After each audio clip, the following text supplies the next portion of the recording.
a girl like you doing in a place like this? Oh, girl's gotta make a living. What are you doing tonight? Going home.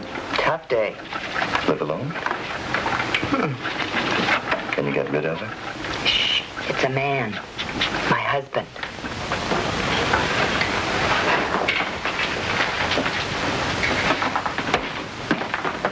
Hurry it up, will you? Oh, yes, sir. I'm sorry, sir.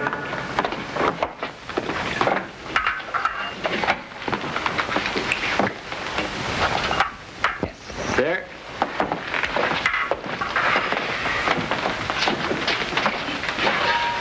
I hope you come again, sir. Mr. What did you say your name was? I didn't say. Yeah, keep the change, will you? Thank you. Thank you very much. Bye now.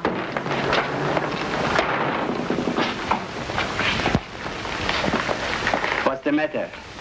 Haven't you hold enough hands for one day? Can't I look out? The people, the cars? What do you think I am, stupid? We're looking after that man. Well, you were looking out after him, weren't you? That's a little bit different from when you are looking after him. How? There's something funny about his face. His skin is too tight for a man of his age and has scars behind his ears. So maybe it was in an accident or something. Come on, let's close up. I'm tired. Got one more customer coming. Let's not change the subject, lady. Okay, I looked at him because he was good looking. Does that satisfy you? Yeah. Fine kind of a life we lead. Yeah, stinks, doesn't it? Can you suggest whose fault it might be? Mine, I suppose. I suppose you are the model wife, sitting over there all day, holding hands. Well, what do you want me to do? Give him a manicure without holding their hands? You don't have to whisper to him like you did. Just what were you saying you two, huh? I said, darling, I love you. And he said, come, fly with me to the moon. Yeah, well, I don't like it, and I won't have it. You hear me? Yes, I hear you, I hear you. I'm not wearing earmuffs. I'll listen to this. If I ever catch... Pipe down. Somebody's coming. Hello, Maury. How's the boy? Just fine, Mr. North. How are you, Mrs. Durgan? Well, I don't know what it is, Mr. North, but I feel great. Just great. Maybe it's the weather. Good for you. Say, would you hold this for me? Oh, it looks like a new hat. You been shopping for your wife? I wouldn't dare. No, Mrs. North bought it this afternoon. I picked it up at the shop. They had to put another bunch of bananas on it or something.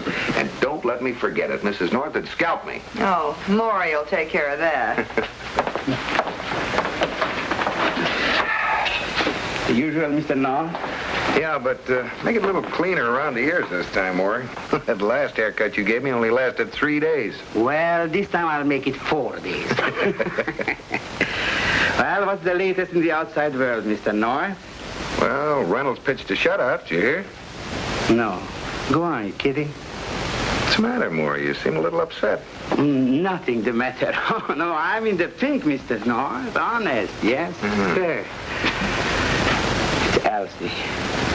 Honest, Mr. North, sometimes she aggravates me something terrible. The way she acts about... What do you mean, about money? Yes, about money too, but it's mainly... You know how it is. Men customers come in the shop for manicure, and the way she acts about... Oh, it's probably nothing, Maury. She's a very good-looking woman. Naturally, men are attracted to her. I wouldn't worry about it. Nothing's going to happen. Well, I don't know, Mr. North. I can't stand it much longer.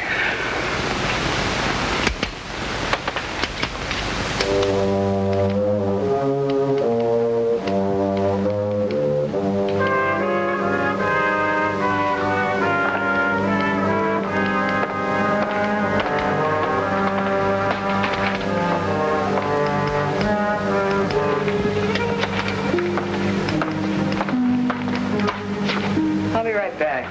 Elsie! Come back. See what I mean, Mr. North? Now, you think you've got troubles, Maury? Take a look at this guy, Frank Manson, the police are after. Boy, he's in real hot water. If he's single, I'll trade places with him.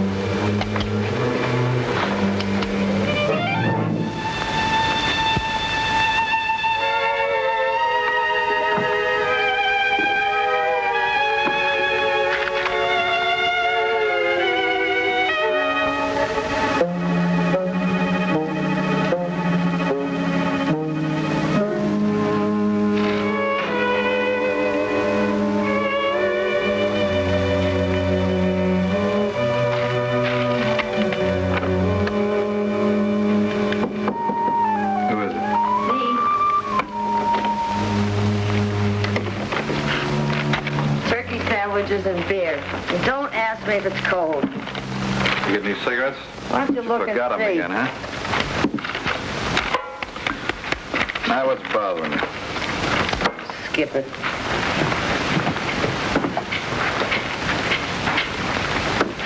You think I like living in this joint any better than you do? Why don't we go out just once? Go to dinner. Take you to a show. Look. Anything to get out of this place. Look, honey, I told you I can't leave the joint. And I see you went to the barber, though. That's right, to grab a shave. It's only across the street.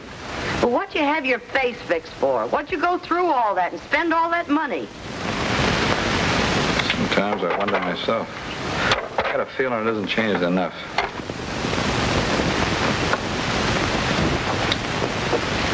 Hello, Jerry. Okay, an onion and an olive coming up. Well, how do you like it? Oh, I didn't taste it. I wouldn't dare. Jerry, my dress. Oh. Hey, you know, you're pretty nice looking for a girl. Well, where'd you put it? Oh, here. Better drink it before the onion and the olive get drunk and start throwing rocks at each other. My hat. Where is it? Hmm? No, I didn't see it. My new one, the one you brought home. Oh. Oh. Oh, Jerry, you didn't. Oh, wouldn't you know it? Elsie Dargan, I told her to Who's Elsie Dargan? The manicurist, the barber's wife. I stopped in for a haircut, and, well, I guess I forgot it. But don't worry, I'll get it tomorrow, Pam. I want to wear it tonight. We're having dinner with Bill Wygant. So, wear some other hat. Say, why don't you wear that one that looks like, oh, you know, the one with the chicken feathers all mixed up in the broccoli? Jerry North, you go back to that barber shop and get my new hat. But Pam, he'd probably be closed by the time I got there. Call him up in time to wait. Well, I still don't see why you can't wear some other hat. With chicken feathers and broccoli? Want your wife to look like a barnyard? Call him. Oh, nag, nag, nag.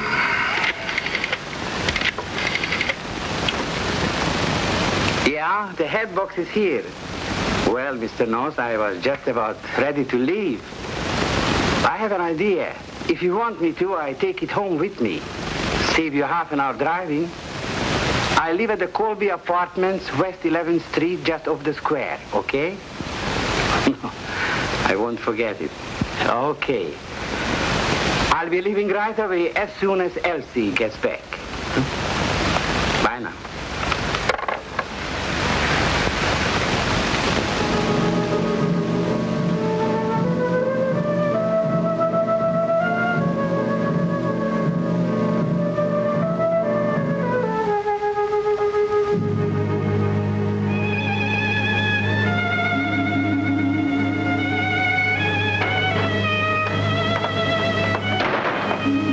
Well, what are you waiting for? Why don't you go home?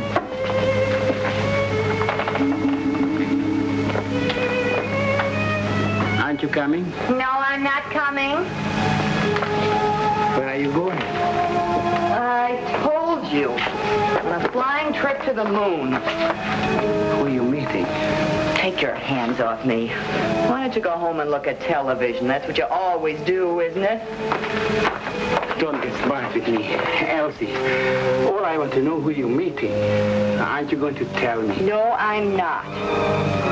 Then take your hands off me, you creep.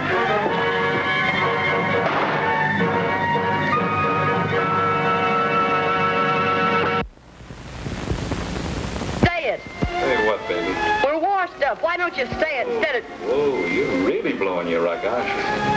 Come here. Come here.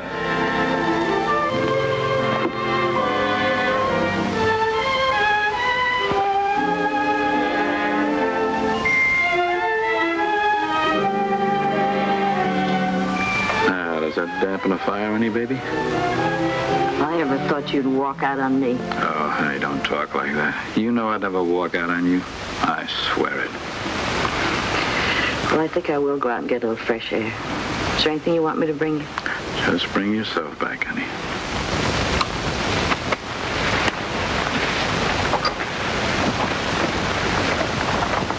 I won't be too long, honey.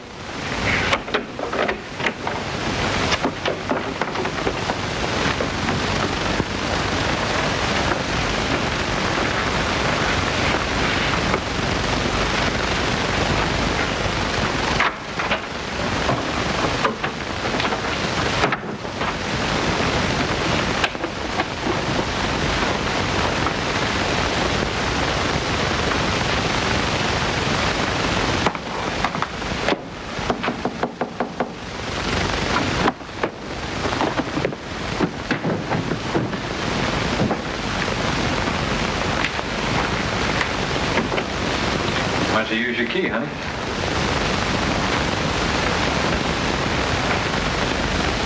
Hey, you're that manicurist from that barber shop across the street, aren't you? That's right. Say, what is this? What do you want? Just a little talk, Mr. Matson. You're crazy. Now get out of here. Why don't you call the house dick? Have him throw me out. How'd you know where I lived? I watched you cross the street when you left the barber shop. So? Well, after you left the shop, my husband told me you'd had a plastic job. He saw the scars. And then I saw your picture in the paper. Francis Leroy Matson. Still wasn't enough. How'd you know? No, that's right. So I went down to the post office. I thought maybe, well, you know those pictures they put up. And sure enough, there you were. Thought maybe you might like to see it.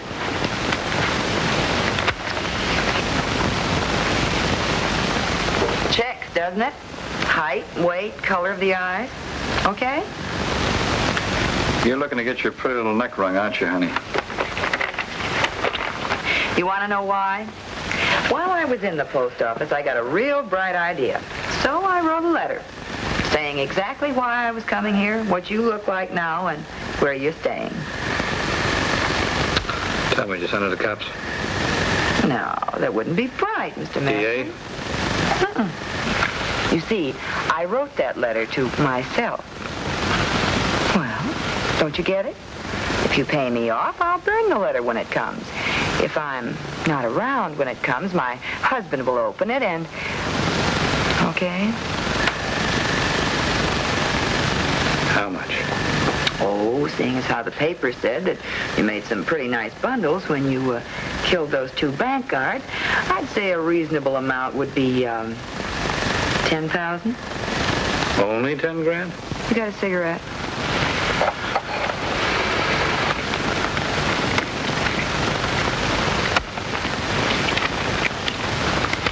How are you and the barber going to get along on just 10 G's? My husband doesn't figure in this deal. What's he got against 10 G's? Nothing. Except I've got something against splitting it with him. I'm pulling out. Now, about the money. It's a pretty nice anklet you're wearing.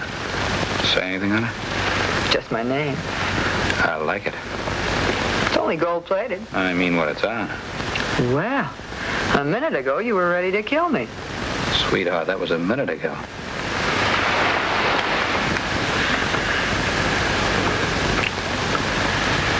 Do I pass? Maybe. You know, you and I can get around. We head out, kicks up rough, we come back. That way nobody loses anything. Yeah, except me, the 10,000. Oh, no, we keep right on going. You got a signed check. Fill it in for any amount. When would we hoist the anchor? Right now. Well, I'd have to burn that letter first. You know, the one I wrote. Yeah, I forgot about that. Hey, when do you expect that? Tonight. I sent a special delivery. Tell you what. There's a midnight plane leaving for England. I'll meet you. Of course, you wouldn't run out on me, now, would you? Oh, honey, and miss all the fun? How do I know what your idea of fun is? Convince me. All right, name it, baby. What? It's right on the tip of my tongue. $10,000. Now. You just got yourself a deal. Come here. That's right, the Chancellor Hotel. That's where you'll find Frank Matson. Room 317. Are you sure? I ought to be. Okay. It's just that the whole police force was out looking for him, and here you come and... I know him, I tell you. He just had a plastic job. You can still see the scars. Well, that doesn't necessarily prove you know him. I mean, because of the scars on him. It's the scars on me that prove it, Lieutenant. Oh. So you and Frank are old friends, huh? Well, you can call it that. Look, here's the key to his room. You can walk right in on him. Do you believe me now? Enough to take a chance? Wagon, have a car ready for me. We'll take a run over there, okay? What do you want me for? To identify him. None of us have seen the new face. Okay? It'll be a pleasure.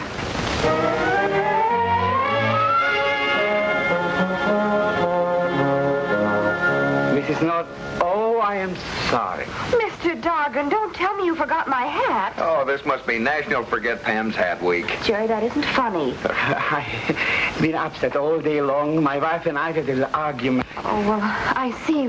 Well, now, Pam, you can get along without that hat tonight, can't you? Well, I suppose I'll have to. Unless, Unless what? unless Mr. Dargan will give us a key to his shop. Well, how about it, Maury? I promise not to swipe any haircuts. Do you mind? No, I don't mind, but this is the only other key. I mean, besides Elsie's. Excuse me.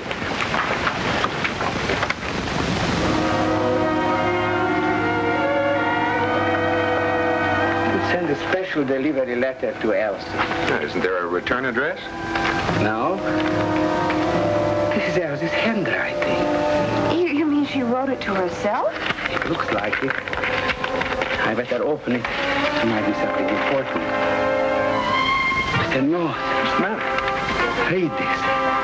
What a crazy thing to do. It certainly is crazy, trying to blackmail Frank Matson. He'll kill her. Jerry, we've got to get to the Chancellor Hotel right away. Now, look, Pam, this is a job for the police. We'll find a policeman on the way. Let's go, Mr. North. I am worried. Please. All right, come on.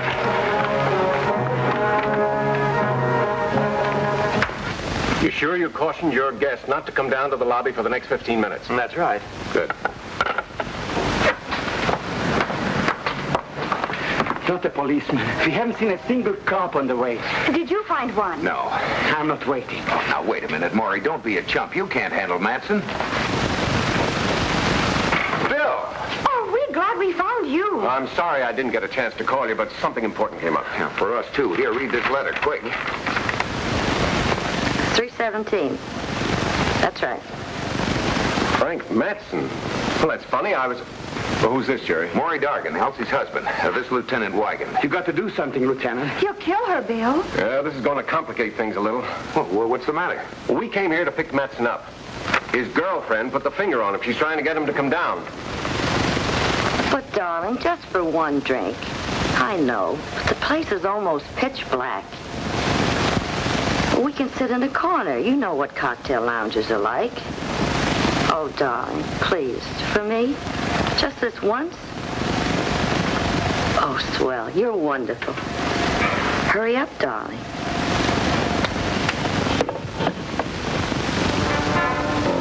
All right, get over there, all of you, and keep out of sight. Is the place covered? Right, good. Let's watch the elevator.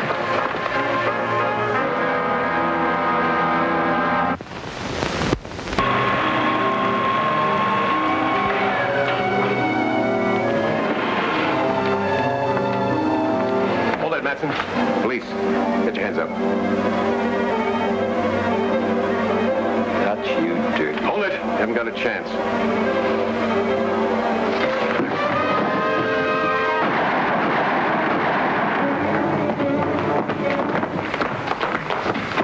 Is this Frank Matson? Yes. This is the man who came to my shop. So that's how Elsie... Where is she? Where is my wife? She didn't come down with him. You must make him tell you what he's done with her. You must make him tell you. He's dead. Donahue, get the medical examiner. Well, at least we know one thing. Elsie is not in Frank Matson's room. Where is she? You got your key, Maury?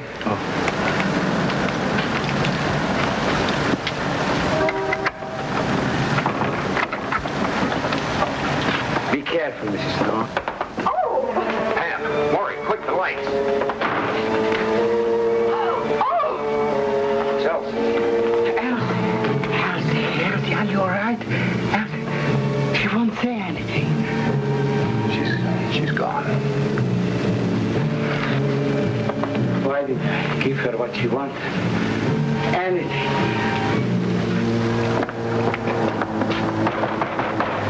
Why can't I go? What am I doing here? In a little while. The lieutenant don't like to be rushed, Miss Jansen.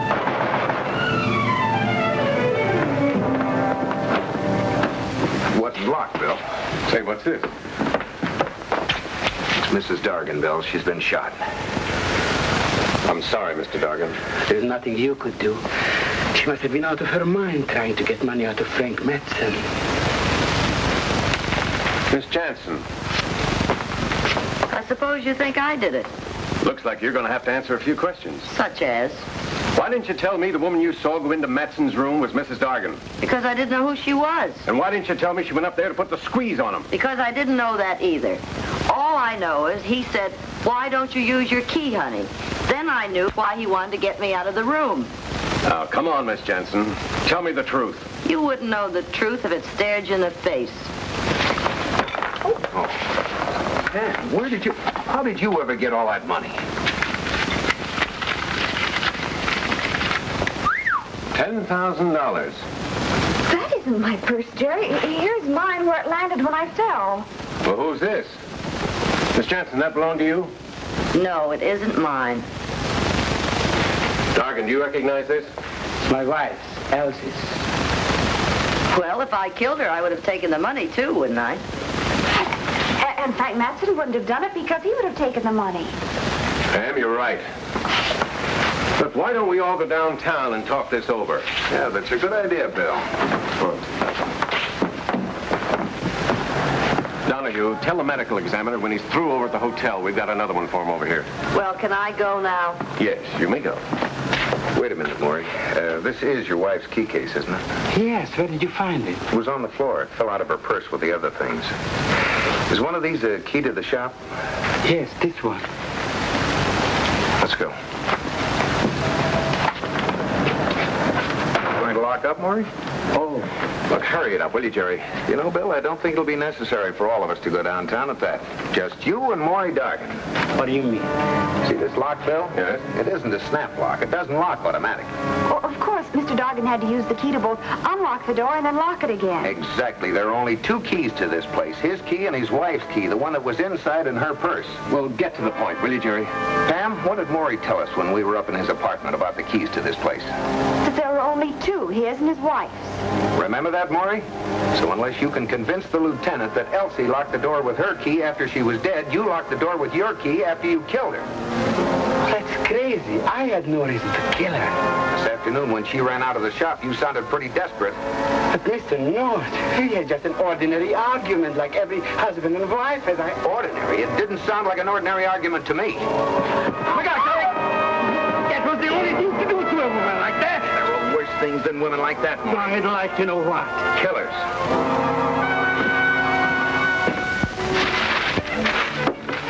Well, thank heavens it wasn't harmed. Well, let's see what it looks like. I should say not. Oh, now look, Pam, we went through a lot to get that hat. Yes, I know. Put it on. I can't. Why not?